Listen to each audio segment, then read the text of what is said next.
ഗോവിന്ദനെയൊക്കെ കേരളത്തിലെ മുഖ്യമന്ത്രിയാക്കിയുള്ള ഗതികേടാലോചിച്ച് ചപ്പളാൻ കട്ടയും കൂടെ കൊടുത്താൽ മതി കഥാപ്രസംഗം പറയാൻ. നിങ്ങൾ ആലോചിച്ച് നോക്ക്. ഞാനങ്ങനെയാണ് കാണുന്നത്.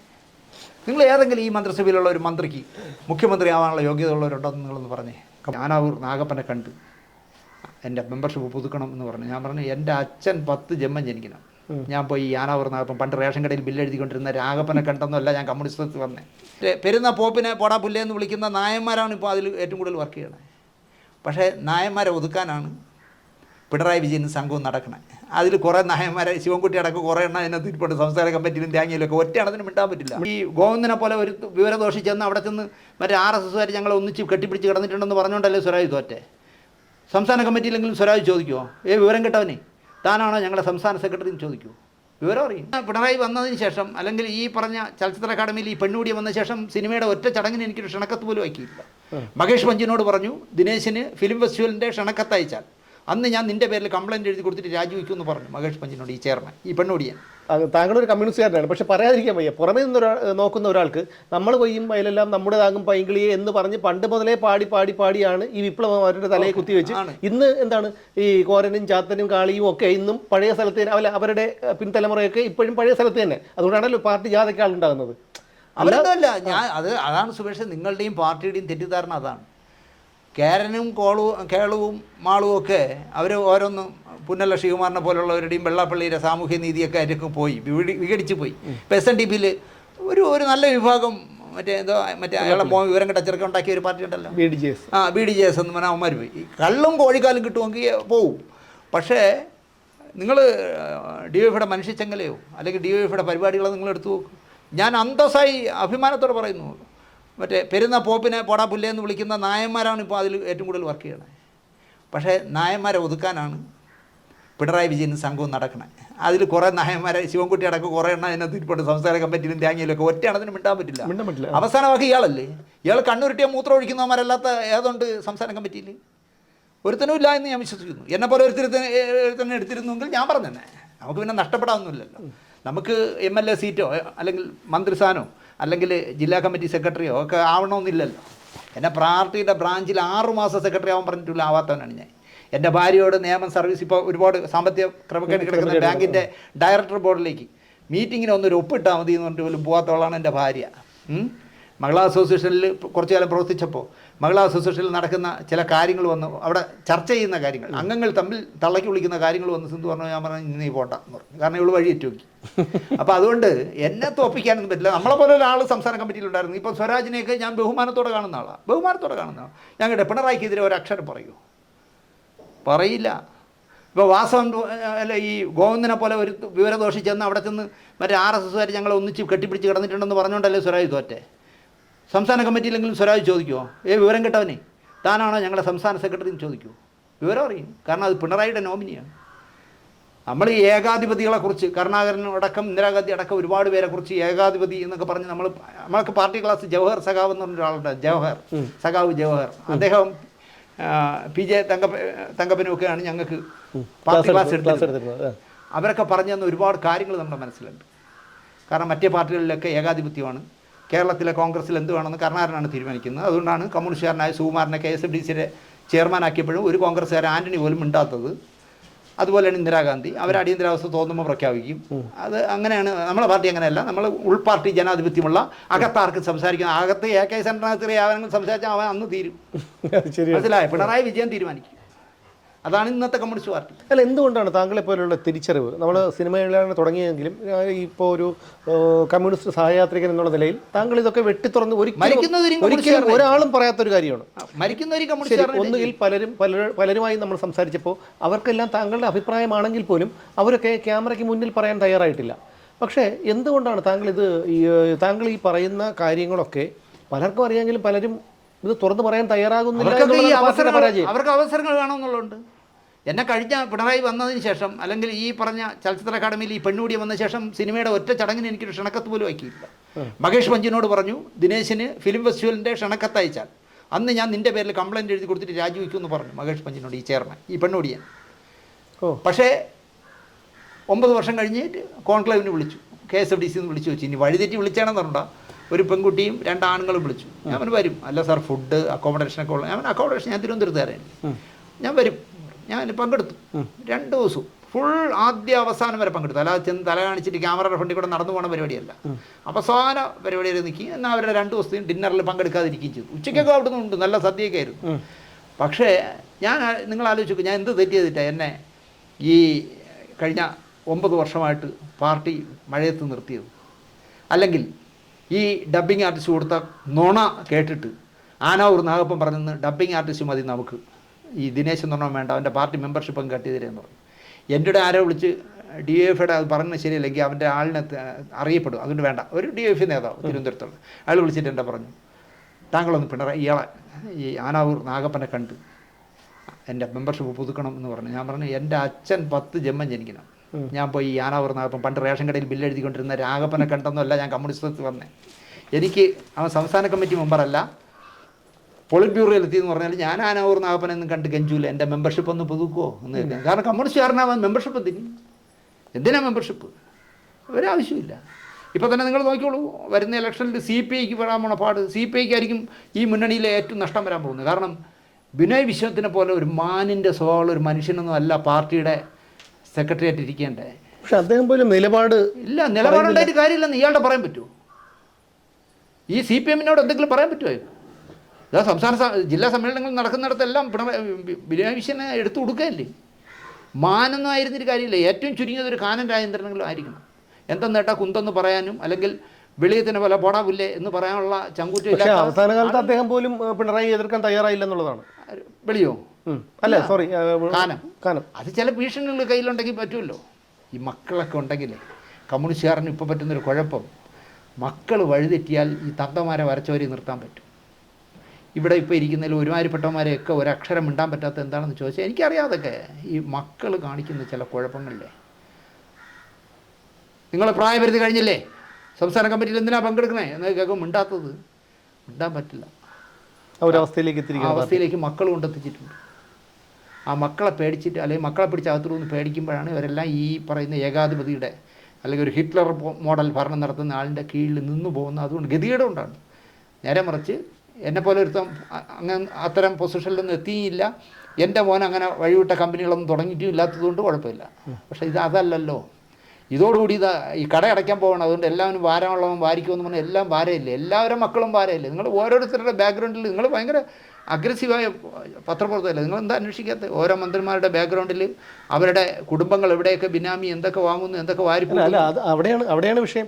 കാരണം നമുക്ക് പല കാര്യങ്ങളും അറിയാമെങ്കിലും തെളിവ് സഹിതം നമ്മൾ പുറത്തു വിട്ടു കഴിഞ്ഞാലും ആ നിമിഷം നമ്മൾ അറസ്റ്റിലാവുകയാണ്.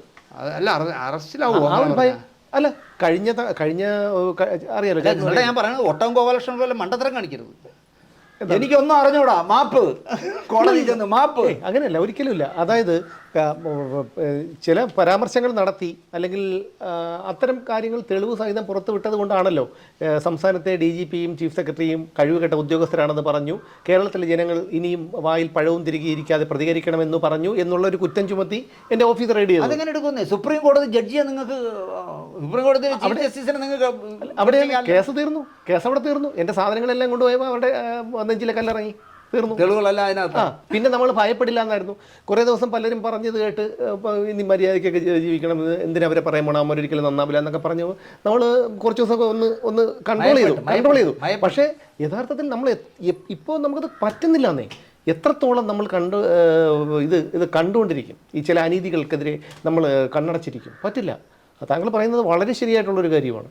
ഇപ്പോൾ ഒരു യഥാർത്ഥ കമ്മ്യൂണിസ്റ്റുകാരനായതുകൊണ്ട് മാത്രമാണ് താങ്കൾ യഥാർത്ഥ കമ്മ്യൂണിസ്റ്റുകാരനായതുകൊണ്ട് മാത്രമല്ല, ഒരുപാട് സദാചാരങ്ങൾ വേണമെന്ന് ആവശ്യമില്ലാത്ത വാശി പിടിക്കുന്നുണ്ടാണ് എന്നെ കുരുക്കാൻ പറ്റാത്ത. അല്ലെങ്കിൽ നമ്മളെ പെണ്ണ് കേസ്, സാമ്പത്തിക ക്രമക്കേട് കേസ്, കൈക്കൂലി കേസ്, പറ്റിപ്പ് കേസ് എന്നൊക്കെ പറഞ്ഞ് നമ്മളെങ്ങനെയെങ്കിലും കുരുക്കാം. നമ്മൾ ഇതിലൊന്നും പെടാതെ ചമ്മന്തിയും ചോറ്, റേഷൻ കടയിലെ അരിയില്ല ചമ്മന്തിയും ചോറുകൾ. ഇപ്പോൾ 10 രൂപ 50 പൈസ കൊടുത്താൽ എൻ്റെ വെള്ളക്കാർഡാണ്, ഞാൻ മുതലാളിയാണ്, മനസ്സിലായില്ലേ? വാടക വീട്ടിലാണ് താമസമെങ്കിലും വെള്ളക്കാർഡാണ്. അപ്പോൾ ഞാനതൊരു അഭിമാനമായിട്ടാണ് കൊണ്ടുവരുന്നത് വെള്ളക്കാർഡ്. പക്ഷേ 10 രൂപ 50 പൈസയ്ക്ക് നമുക്കൊരു 6 കിലോയോ ഒക്കെ അരി കിട്ടും.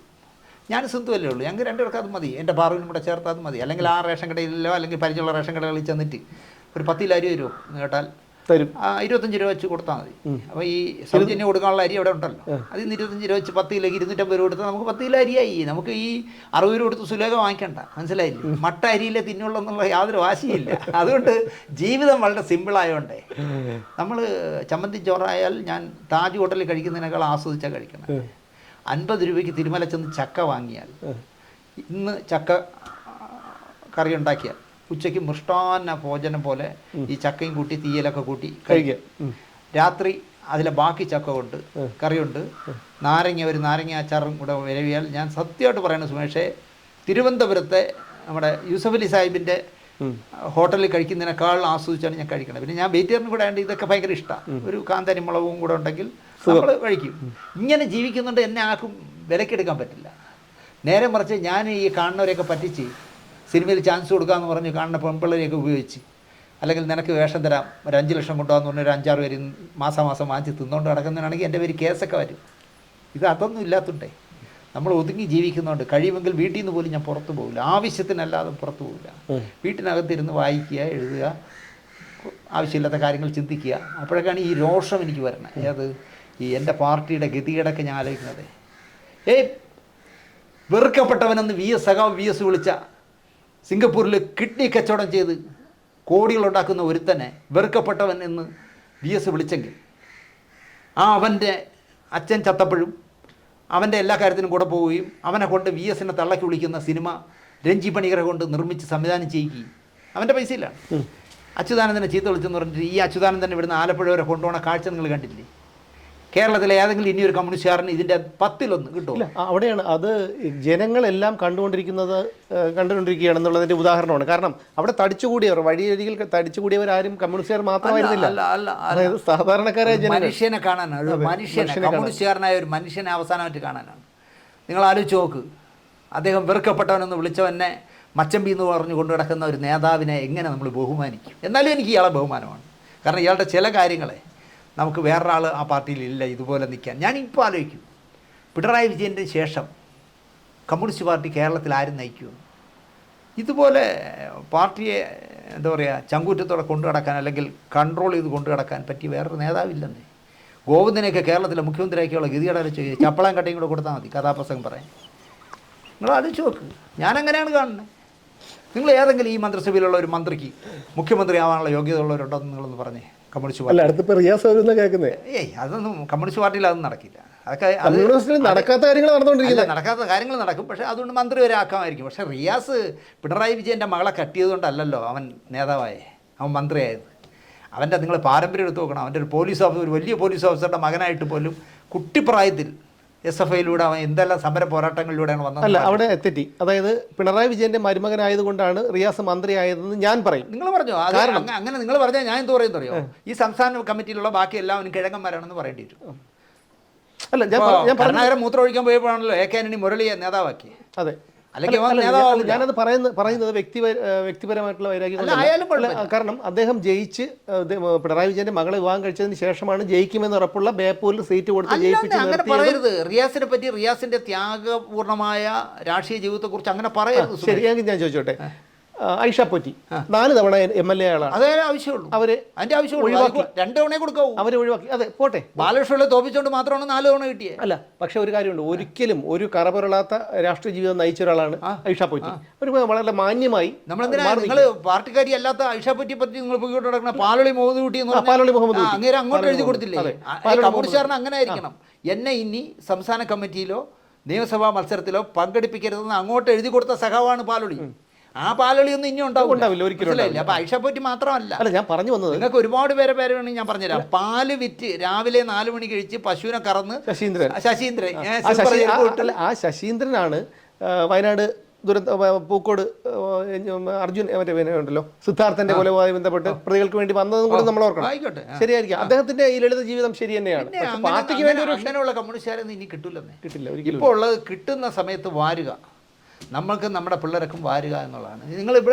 ഇപ്പോൾ ഇവിടുത്തെ നേതാക്കന്മാരായിരിക്കുന്നവരുടെ ഭാര്യമാരുടെ ശമ്പള സ്കെയിൽ നോക്കി എന്തൊക്കെയാണ്. അതെ, ഞാനിങ്ങനെ ആലോചിക്കും കേട്ടോ, എടാ അവരും ഒരു പാർട്ടിക്കാരിയാണ് പോട്ടെ, പക്ഷേ അവർക്ക് നന്നായിട്ട് ജീവിക്കണ്ടേ, ആയിക്കോട്ടെ, പക്ഷേ ഇങ്ങനെ ചെയ്യരുത്. അല്ല, ശിവൻകുട്ടിയുടെ ഭാര്യ PSC മെമ്പർ അല്ല, അത് കുഴപ്പമില്ല. അവർ നിങ്ങൾ ശിവൻകുട്ടിയുടെ ഭാര്യ എന്ന് പറയുന്നതിനേക്കാൾ എനിക്ക് അവരെ പാർവതിയെ പറയാൻ ഇഷ്ടം P. ഗോവിന്ദപിള്ളയുടെ മകളാണ്.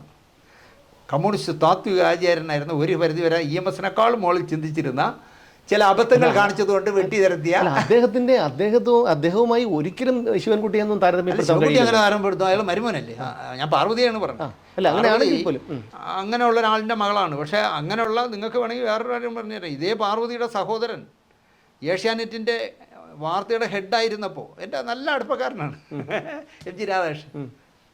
പാർട്ടിയെ ഇത്രയും ഡാമേജ് വരുത്തിയ ഒരു ഏഷ്യാനെറ്റിലെ ഒരു വാർത്താ ഹെഡുണ്ടോ? വെറും പഴം.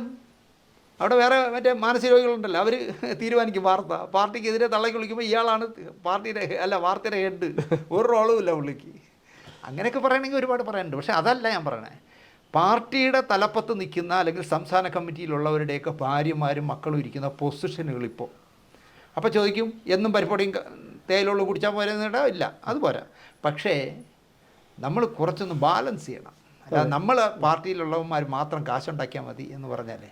ഇവിടെ തന്നെ ബിസിനസ് നടത്തുന്ന ഒരുപാട് പേര് നിങ്ങൾ എടുത്ത് നോക്കിയാൽ പാർട്ടിയായിട്ട് എന്ത് ബന്ധമുണ്ടെന്ന്. ഒരു ബന്ധമില്ലാത്തവന്മാരല്ലേ ഇവിടുത്തെ കോടീശ്വരന്മാർ. വയൽ നികത്താനും നിങ്ങൾ തന്നെ ഷൂട്ട് ചെയ്തിട്ടുണ്ടല്ലോ ഒരു ആശുപത്രിയുടെ. ഇവിടെ ഒരു സെന്റിൽ കയറി കയ്യേറിയാൽ വില്ലേജ് ഓഫീസർ ഒന്ന് ഇണ്ടാസ് തരുന്ന നാട്ടിൽ ഏക്കർ കണക്കിന് കണ്ടൽ വരങ്ങളെ വെട്ടിമുറിച്ച് ആശുപത്രി കെട്ടിപ്പോക്കുന്നു. ഇല്ലേ? അത്ഭുതപ്പെട്ടു കേട്ടോ അവിടെ ചെന്നപ്പോഴത്തേക്ക്. കാരണം സംസ്ഥാനം ഭരിക്കുന്ന മുഖ്യമന്ത്രിയുടെ മച്ചമ്പിയാണെന്നേ യവനെ കൈയും കോട്ടും കെട്ടിയല്ലേ ഈ മുഖ്യമന്ത്രി ഇഫ്താർ വിരുന്നൊക്കെ വിളിക്കുമ്പോൾ നിങ്ങൾ നോക്കണം യവനൊക്കെയാണ് വന്നിരിക്കുന്നത്. ഒരു കമ്മ്യൂണിസ്റ്റുകാരനും വന്നിരിക്കില്ല. കമ്മ്യൂണിസ്റ്റുകാരനൊക്കെ വന്ന ഇയാൾ കണ്ണൂരിട്ട് ഓടിക്കും. എന്നിട്ട് എല്ലാ മുതലാളിമാരെ വിളിച്ചിരുത്തിയില്ലേ ഇഫ്താർ വിരുന്ന് മുഖ്യമന്ത്രിയുടെ. എല്ലാവരും നോക്കി ഇങ്ങനെ ആക്കി നടക്കും. മുതലാളി കെട്ടിയല്ലേ പൊക്കിയാ കെട്ടറ. ഇതാണ് ഇവിടെ നടന്നുകൊണ്ടിരിക്കുന്നത്. എനിക്ക് ഭയങ്കര അമർഷമുണ്ട് കേട്ടോ. എന്നാൽ ഇയാളെ ഭയങ്കര ഇഷ്ടമാണ് എനിക്ക്. അതാണ് ഇതിലൊരു വിരോധാഭാസം എന്ന് പറയുന്നത്. ഇയാളെ ഭയങ്കര ഇഷ്ടമാണ്. കാരണം എന്താ പറയുക, അയാൾക്ക് പകരം ആരും നിൽക്കുമ്പോൾ ഒരാളില്ല. കോടിയേരി ബാലകൃഷ്ണന് പോലും ഇയാൾക്ക് പകരക്കാരനാകാൻ പറ്റില്ല. കാരണം ഹൃദയാലുവായ പരസ്പര ബഹുമാനമുള്ള എല്ലാവരും സ്നേഹിക്കുന്ന ഒരു മനുഷ്യന്. ആരാണ്? കോടിയേരി. അപ്പോൾ കോടിയേരി പോലെ ആളിന് ഇതുപോലെ കർക്കശമായ നിലപാടുകൾ എടുക്കാൻ പറ്റില്ല. അപ്പോൾ ഞാൻ ഇങ്ങനെ ആലോചിക്കുന്നത് ഇനി അടുത്തതാര്. പിന്നെ ഈ പറഞ്ഞല്ലോ നമ്മൾ സത്യമാഷ് പോയപ്പോൾ ഇനി മലയാള സിനിമ എന്താവും എന്ന് ചോദിച്ചിട്ട് നമ്മൾ 50 വർഷം കഴിഞ്ഞു. അല്ല, പക്ഷേ അവിടെ ഒരു വിഷയം, ആ സത്യമാഷ് ആ കസേര കിടക്കുന്നേ ഉള്ളൂ.